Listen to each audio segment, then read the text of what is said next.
Bismillahirrahmanirrahim. Assalamualaikum warahmatullahi wabarakatuh. Perkenalkan, kami dari kelompok 3 kelas C akan menjelaskan mengenai Rapid Minor atau yang sekarang sudah berganti nama menjadi Altair AI Studio. Sebelum ke pembahasan, izinkan saya memperkenalkan anggota kelompok terlebih dahulu. Yang pertama ada saya Salpa Nur Fatimah, selanjutnya ada Angra Adpian Maulana, ada Farid Firdaus, ada Arya Ahmad Kaisar, dan juga yang terakhir ada Muhammad Zahran Mawarid Taslim. Langsung saja kepada pembahasan yang pertama, yaitu ada instalasi Rapid Miner yang akan dijelaskan oleh Muhammad Zahran. Baik, di sini saya akan menjelaskan langkah-langkah untuk menginstal Rapid Miner. Yang pertama, unduh installer dari situs resmi Altair AI Studio atau Rapid Miner. Sambil mengunduh, pengguna lakukan registrasi akun di website mereka terlebih dahulu. Tapi sangat disarankan untuk memakai email universitas untuk mendapatkan lisensi edukasi. Setelah mendaftar, lalu periksa inbox email dan klik tautan verifikasi untuk mengaktifkan akun pengguna. Lalu slide yang kedua.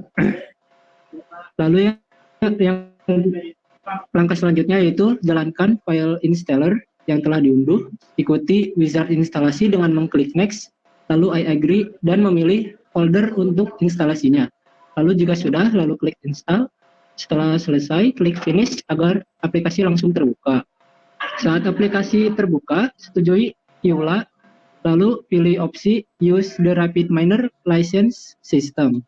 Yang terakhir, login menggunakan akun yang pengguna sudah daftarkan untuk aktivasi. Demikian langkah-langkah instalasi Rapid Miner. Kita akan masuk ke pembahasan materi yang selanjutnya.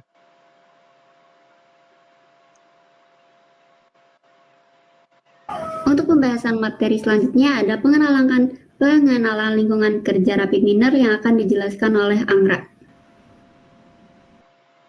Baik, Rapid Miner sekarang menjadi Altair AI Studio adalah aplikasi yang menawarkan workflow alur kerja drag and drop visual untuk pakar domain non-coding, alat pembelajaran mesin otomatis auto machine learning, dukungan untuk AI generatif, dan kemampuan persiapan data interaktif. Di gambar bisa dilihat ada komponen-komponen. Dan di sini komponen-komponennya ada repository, yaitu sistem manajemen file internal Rapid Miner yang berbentuk panel berisi semua aset yang diperlukan untuk analisis. Ada proses, yaitu ruang kerja utama untuk merakit dan memvisualisasikan seluruh alur kerja analisis data. Ada help yang otomatis menampilkan informasi lengkap tentang operator yang diklik. Operator adalah semua alat yang digunakan untuk membuat alur kerja analisis. Dan parameter berfungsi untuk mengkonfigurasi cara kerja dari operator yang sedang dipilih. Selanjutnya, untuk operator ada fungsi-fungsi operator. Di sini fungsi operator clustering ada read.csv yang fungsinya membaca data tabular dari file teks seperti .csv atau .txt dan mengubahnya menjadi example set. Selanjutnya ada normalize yang fungsinya mengubah rentang nilai dari atribut-atribut numerik agar seragam dengan metode normalisasi.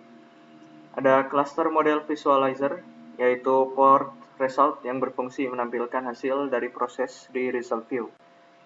Ada select attribute yang fungsinya memfilter kolom atau atribut dari dataset. Dan ada k-means yang fungsinya untuk mempartisi data ke dalam k, jumlah cluster, di mana setiap data milik cluster dengan pusat cluster terdekat. Selanjutnya, ada fungsi-fungsi operator classification. Ada read.csv yang sama dengan sebelumnya. Ada split data yang fungsinya membagi satu dataset menjadi beberapa bagian. Biasanya menjadi data latih atau data uji. Ada apply model yang fungsinya menggunakan model yang sudah dilatih dari decision tree untuk membuat prediksi pada set data bar.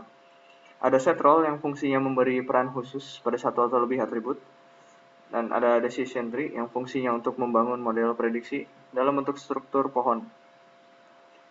Lalu terakhir ada performance yang fungsinya untuk mengukur dan mengevaluasi seberapa baik kinerja model. Sekian untuk operator. Untuk studi kasus yang diambil, kita mengambil analisis faktor yang mempengaruhi partisipasi sekolah di Jawa Barat menggunakan algoritma decision tree pada Rapid Miner. Terkait dengan persoalan kasus, tingkat partisipasi sekolah di Jawa Barat masih menunjukkan ketimpangan antar wilayah akibat perbedaan kondisi sosial ekonomi dan akses pendidikan. Dengan tingkat kemiskinan yang tinggi di beberapa daerah dan rata-rata lama sekolah yang rendah umumnya memiliki partisipasi sekolah yang lebih rendah juga. Nah, kondisi ini menimbulkan perlunya analisis untuk mengetahui faktor-faktor utama yang mempengaruhi tingkat partisipasi sekolah agar kebijakan pendidikan dapat lebih tepat sasaran. Untuk penyelesaian solusinya, kita menggunakan algoritma decision tree melalui aplikasi RapidMiner atau AI Studio untuk menyelesaikan masalah dari permasalahan kasus tersebut.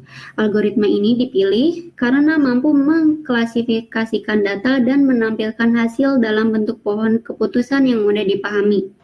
Dengan menganalisis berbagai variabel yang kita ambil datanya, metode ini diharapkan dapat mengidentifikasi faktor dominan yang mempengaruhi partisipasi sekolah serta memberikan dasar bagi pengambilan kebijakan pendidikan di Jawa Barat.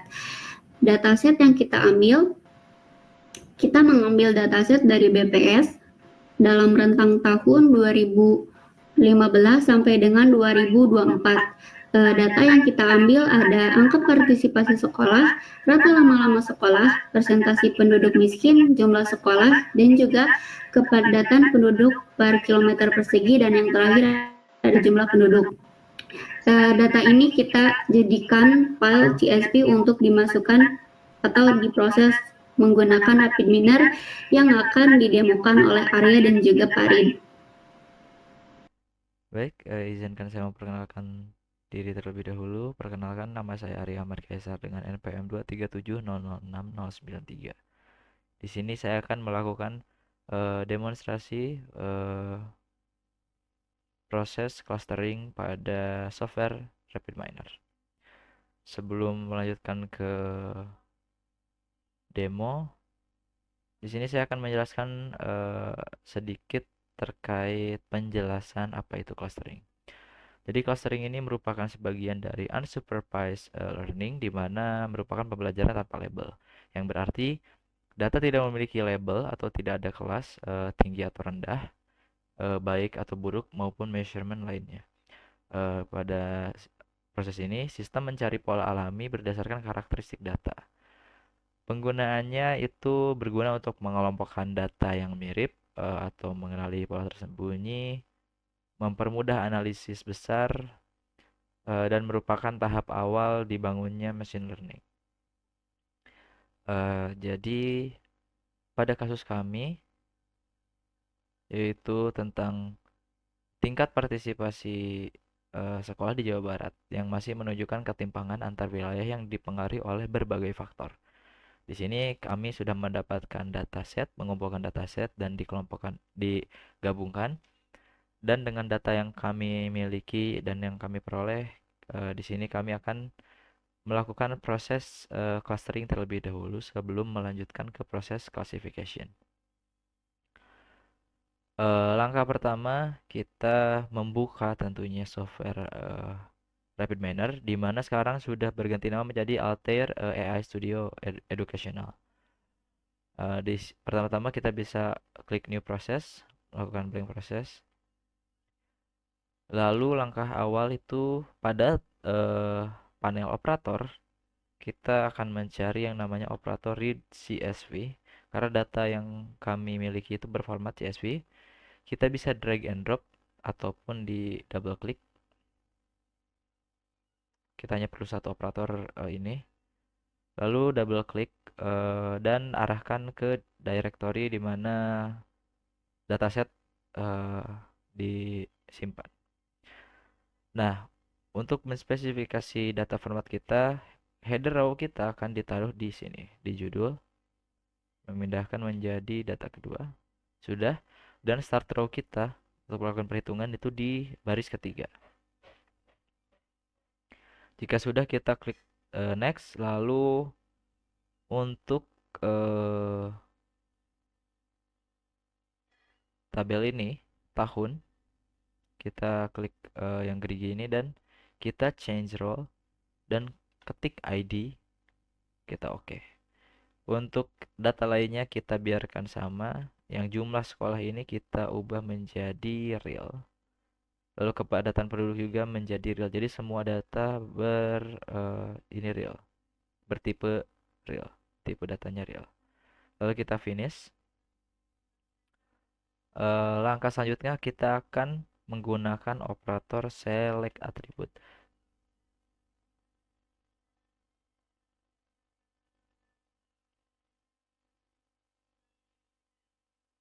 Jadi select attribute ini penting karena operator ini digunakan untuk memilih kolom apa saja yang akan dipakai dalam analisa atau clustering. Kita double klik di sini. Oh, ini kita ubah dulu tipe parameternya, di mana kita akan mengubah parameter untuk atribut filter type, di mana kita akan menggunakan a subset. Ini berarti kita memilih data tabel mana yang akan kita gunakan secara manual. Kita klik select subset, select attribute.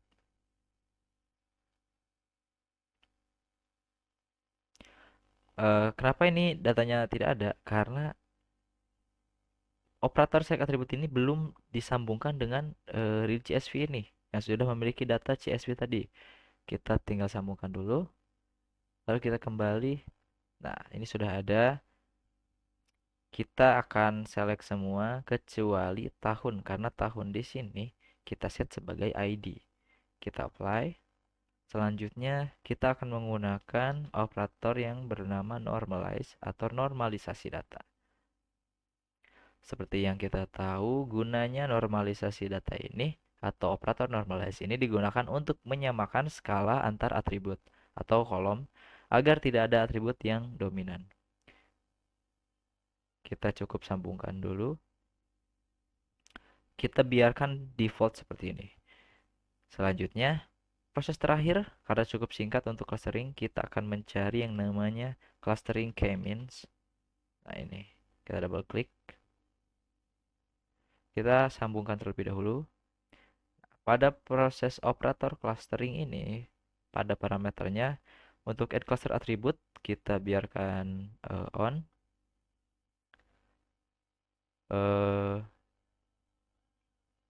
Gunanya, jadi RapidMiner akan menambahkan kolom baru bernama cluster yang berisi hasil pengelompokan. Jadi outputnya itu ditambahkan melalui operator ini ya. Lalu untuk yang add as label, kenapa off? Karena jika kita hidupkan, hasil cluster ini akan menjadi label seperti classification. Tapi untuk analisa murni seperti clustering, kita biarkan off saja. Remove unlabel juga. Untuk k-means tidak perlu karena semua data pasti mendapat cluster. Nah, lalu untuk data k di sini kita akan set menjadi 3. Apa itu 3? Jadi 3 itu 3 pengelompokan, 3 cluster. Kenapa 3 di sini kita men-set 3 dengan mengasumsikan kelompoknya itu dari rendah, sedang, dan juga tinggi. Dan untuk max runs-nya kenapa 10? Jadi di sini k-means akan mencoba beberapa kali menjalankan proses dengan titik awal yang berbeda. Jadi semakin besar nilai dari max runs ini akan semakin stabil hasilnya, tapi waktu proses akan lebih lama. Dan untuk studi kasus ini kita akan gunakan 10 saja default. Lalu untuk sisanya kita akan mengubah dari Bregman divergence ini menjadi mixed measure, di mana akan otomatis merubah data di sini. Jika sudah semuanya, kita cukup sambungkan ke output, saya nyebutnya ini. Nah, cukup seperti ini dan sudah selesai. Kita cukup run. Nah, ini di hasilnya. Di sini kita asumsikan cluster range dari rendah ke tinggi itu dibalik. Dari cluster 2 merupakan data rendah dan untuk cluster 0 merupakan data menengah dan untuk cluster 1 merupakan kelompok nilai yang tinggi.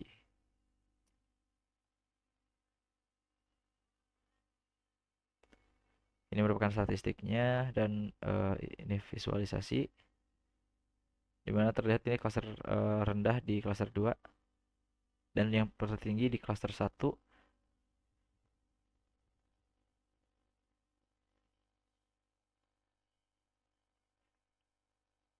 Dan ini merupakan cluster model di mana pengelompokan cluster 0 atau menengah itu ada 5 data, lalu cluster tinggi ada 3 dan cluster rendahnya ada 2 items. Sudah dikelompokkan juga, dan ini merupakan grafnya. Kita bisa berubah, ada tree tag, ada radial, isom atau circle. Ini merupakan centroid table. Dan langkah selanjutnya setelah proses clustering ini merupakan proses classification yang akan demonstrasikan oleh rekan saya. Untuk itu dipersilahkan.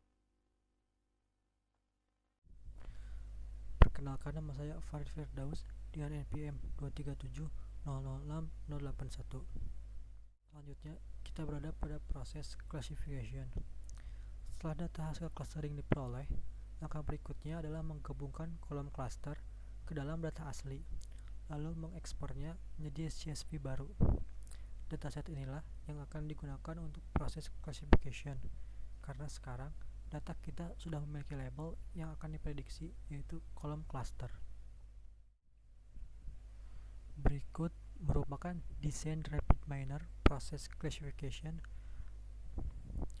pada studi kasus kami, yaitu ada beberapa operator, yaitu read CSV, operator generate attributes, operator setrol, operator split data, operator decision tree, operator apply model, dan juga operator performance.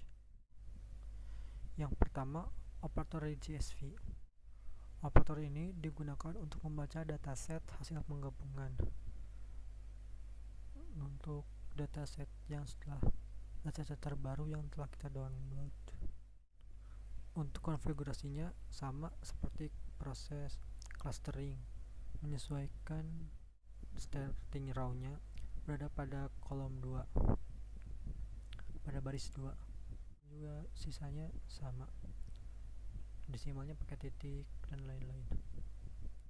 Port out pada operator read CSV menghasilkan example set, yaitu dataset lengkap yang dibaca dari CSV.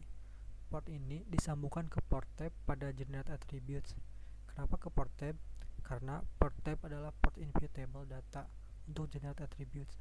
Jika dataset tidak masuk melalui port tab, operator tidak dapat membaca data yang akan dimodifikasi. Selanjutnya adalah operator generate attributes. Operator ini dipakai karena kita ingin membuat atribut baru dari atribut yang sudah ada. Pada operator generate attribute, function description-nya kita edit dengan column name kategori underscore APS dengan function expression logika if else, yaitu jika di atas 71,5 termaksud tinggi dan jika di bawah termaksud rendah.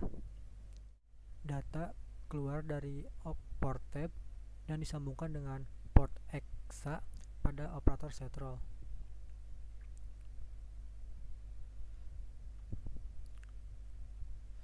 Operator setrol digunakan untuk menentukan peran atribut tertentu. Yang paling penting adalah mengubah kolom cluster menjadi label, karena label adalah target yang ingin diprediksi.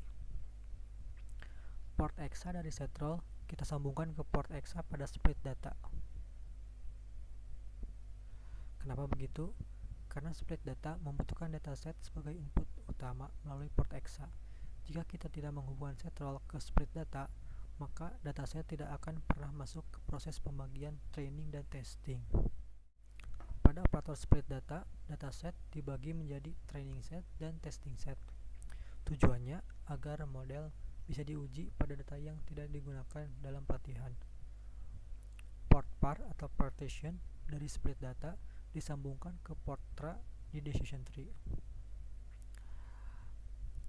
Disambungkan karena port par adalah keluaran khusus untuk training data. Decision tree melatih model menggunakan data training. Dan Portra memang dikhususkan untuk menerima data training. Decision Tree membentuk model berupa pohon untuk mengelompokkan data berdasarkan pola.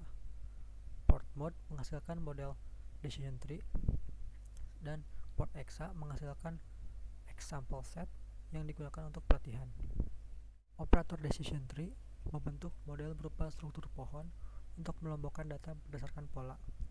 Portmod menghasilkan model Decision Tree, serta PortExa menghasilkan example set yang digunakan untuk pelatihan. Koneksinya, Portmod disambungkan ke Portmod di Apply Model, dan PortExa disambungkan ke port UNL di Apply Model. Portmod disambungkan ke Portmod karena Portmod membawa mesin learning, dan Apply Model membutuhkan model tersebut melalui port model untuk melakukan prediksi. Kenapa PortExa disambungkan ke UNL? Karena port UNL menerima dataset unlabeled atau dataset yang akan diberi prediksi. Walaupun datanya sebenarnya memiliki label, port UNL berarti data yang akan diprediksi bukan harus benar-benar tanpa label. Pada operator Apply Model, operator ini menerapkan model Decision Tree terhadap dataset yang masuk. Portmod menerima model yang sudah dilatih, port UNL menerima dataset yang ingin diprediksi, serta Portlab mengeluarkan hasil prediksi. Kenapa Portlab pada Apply Model disambungkan ke Portlab pada Performance? Karena Portlab berisi kombinasi prediksi cluster dan label asli cluster. Kedua tersebut yang diperlukan operator performance untuk menghitung akurasi. Selanjutnya ada operator performance. Selanjutnya kita run classification-nya.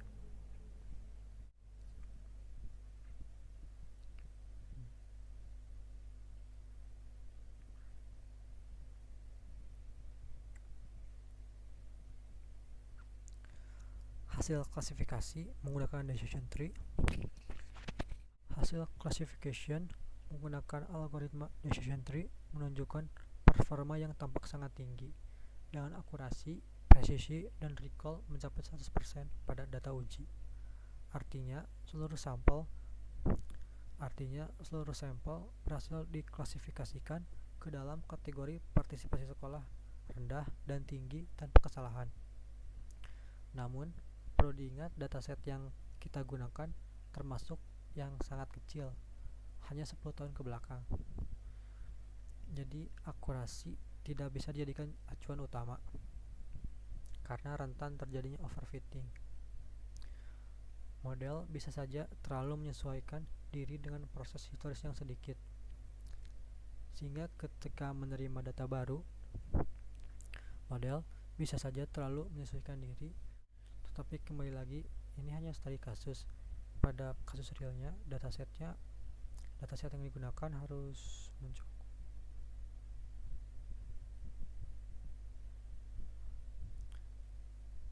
Tetapi kembali lagi, ini hanya studi kasus. Pada kasus realnya, dataset yang digunakan harus lebih besar. Terima kasih atas perhatiannya. Sampai jumpa di lain waktu.